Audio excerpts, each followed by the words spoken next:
Thank you for staying with us. If you're just joining us, this is Journalist Anger. 2023 general election is still testy in the country, leading to outbursts even on air. As such, the Human Rights Commission has advised the National Broadcasting Commission, NBC, to apply caution when acting on petitions of political parties against media organizations. The Commission's appeal came against the backdrop of the sanction against Channels Television by the NBC after a petition against the media outfit for airing an interview with the vice presidential candidate of the Labour Party, Datti Baba Ahmed, that was deeply inciting. Jide, are we overregulated? I don't think so. I don't think so. And if you get licensed by the regulator, you are obligated to obey the code. There's a broadcast code. For example, on election day, and some of the provisions of the broadcast code are even in alignment with the Electoral Act. For example, you remember on election day in 2019, when on this station we broadcast in error an old program in which a former governor of a South state. Okay. Yes, I think like his a weekly campaign. His advert was part of the program. And it was even the candidate himself, and he was a candidate in that election. It was the candidate himself that raised hell because he knew that could hand him a straight disqualification. You are not supposed to publish adverts or 24 hours related material. Yes, to that election. We got into a frantic mode. That's Stella and I. We had to do a mail in which we said, look, it is not the fault of this candidate. It was our fault. It was a mistake, And at the end of the day, they advised us what to do because the candidate and his wife were already worried because they felt that from within we wanted to sabotage his efforts. We had to apologize, and at the end of the day, the matter was resolved. The way, what I'm seeing, the level of bad blood, the level of desperation, the level of hate spewing on the part of politicians in the weeks leading to these last elections and after it is unprecedented in the history of our country. And people are exploiting the immediacy of programs like our own and others to say things that they know that ordinarily they should not say. It is the tyranny of the live program that these guys are exploiting. For example, if it was a recorded program, I would have edited of course, yes, it would have been edited. It would have been taken out. But the person who came on the program himself, as opportunistic as ever, knew that this thing was live. Whatever he said, there was no way by which it can be erased immediately and all that. Even what... and there's a limit on how I can control you. Yes, but you see, when the code is clear that you shall not even cause it to be put on air. The code does not prescribe punishment for the person that you are bringing. The responsibility is firmly on you. It's just like Arsenal now. It's Arsenal's title to lose. If they get their act right, nobody can catch them. You understand? So whatever happens, if... Look, I'm serious about this. No, but it's the truth. It's the truth. I'm not patronizing him or anybody for that matter. I'm just saying the truth. When you get your act right, you keep winning. The chasing pack cannot catch you because the gap is huge. You understand? You keep winning. You are not bothered about what the opponent is doing. They can't catch you. So that's why they say that it is in their hands to lose. So now in this case, if as an anchor, you told the guests, for example, can you sit here? And somebody comes doing that kind of thing. No.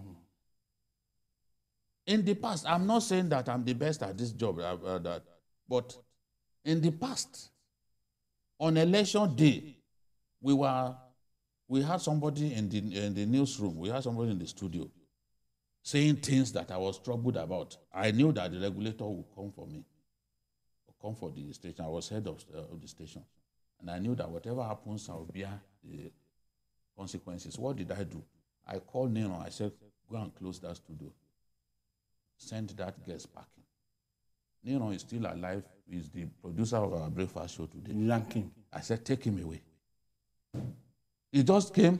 The producer of the show was saying, nobody told me this and that. Oh, you are the producer and you allowed him to be running his mouth anyhow. I said, Nino, go and close that studio. And he carried out my instruction. We were saved a bullet.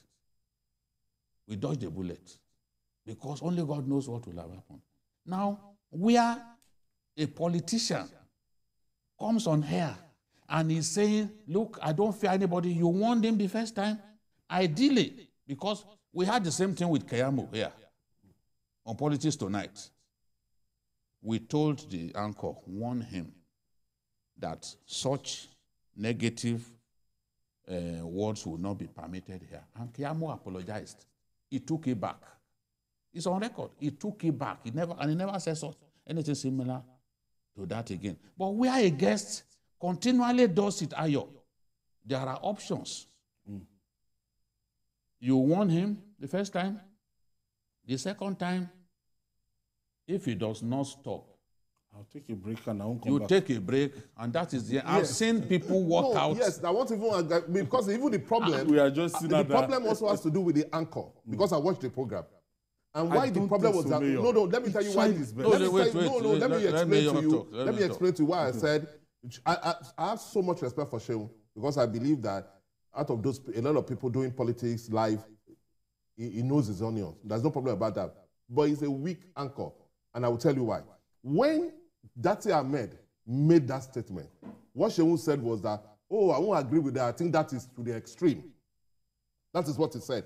You see, because he was soft with Datti, that was what gave Datti, that was what gave Datti Ahmed the confidence to keep repeating something that is unacceptable. Because when he said, because what he said was that, no, I won't agree with that. I think that is to the extreme.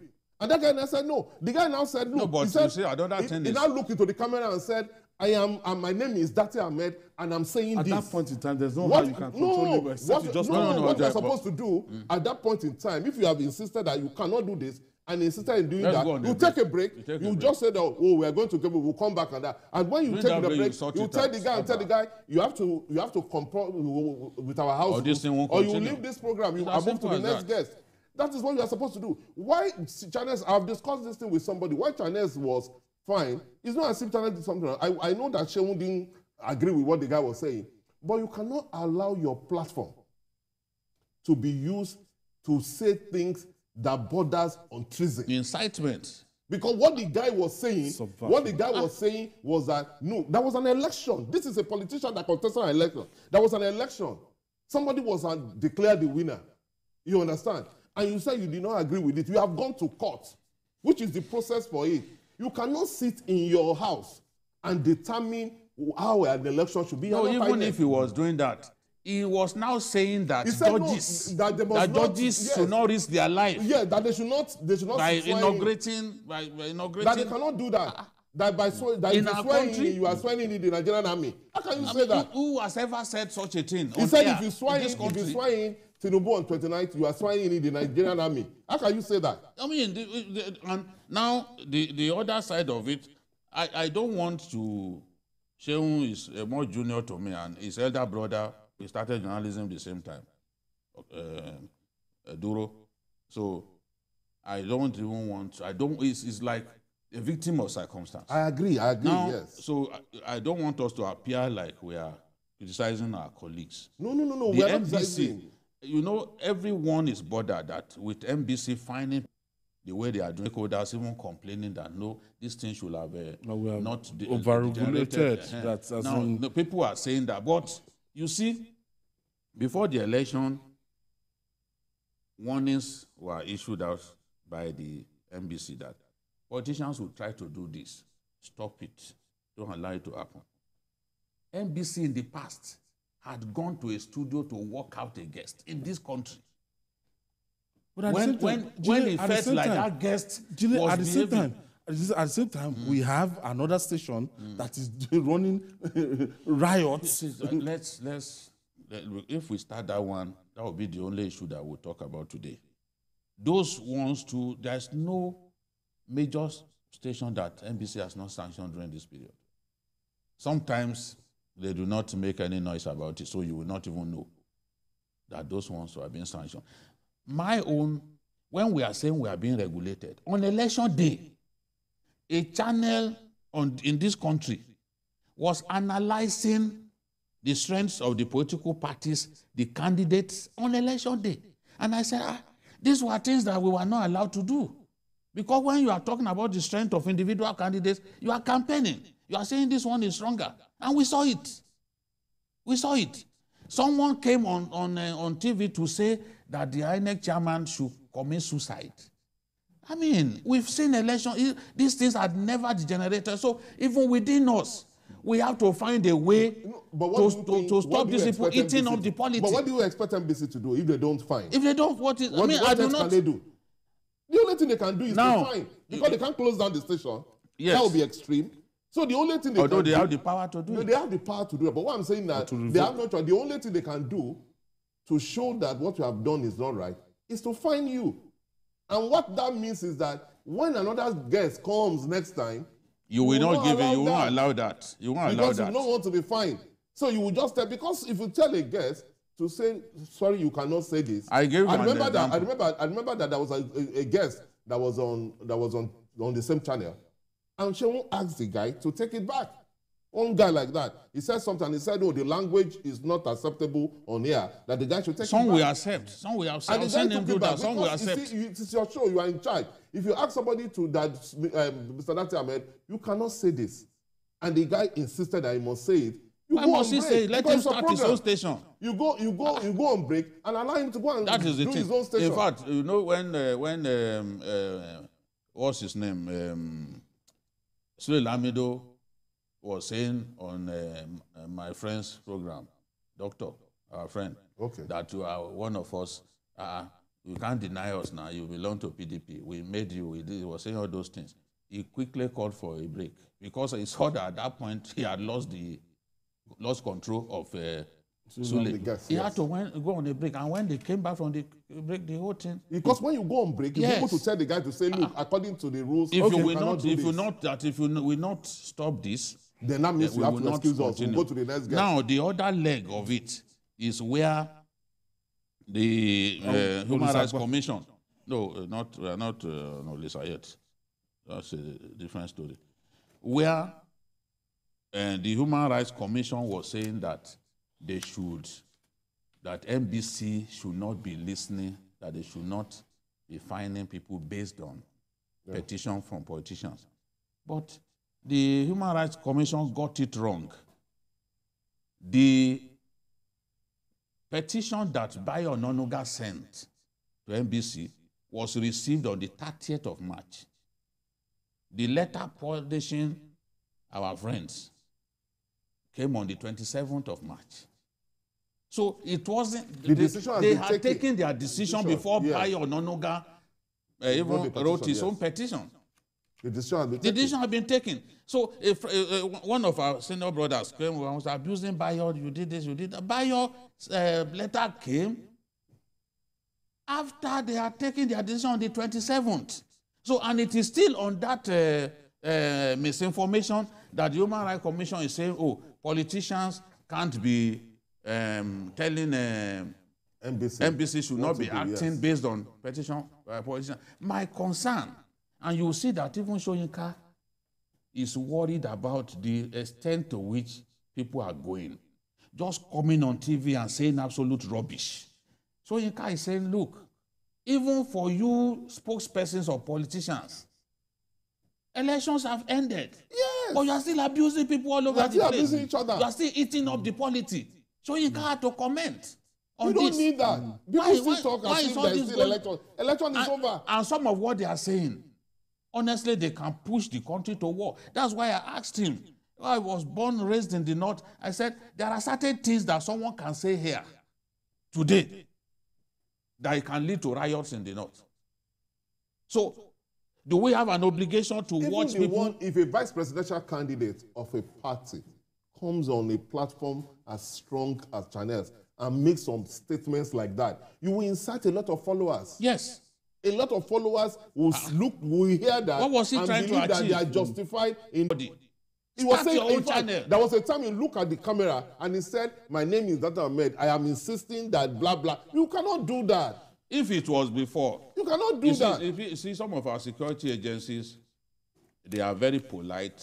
They don't also want to eat up the politics.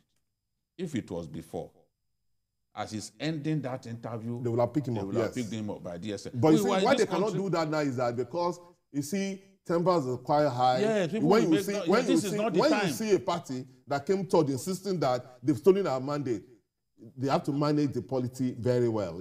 Sometimes you look at traps that. But what the guy did is not, you cannot justify it in any way. How can a vice presidential candidate be inciting people? All right. And finally, that the call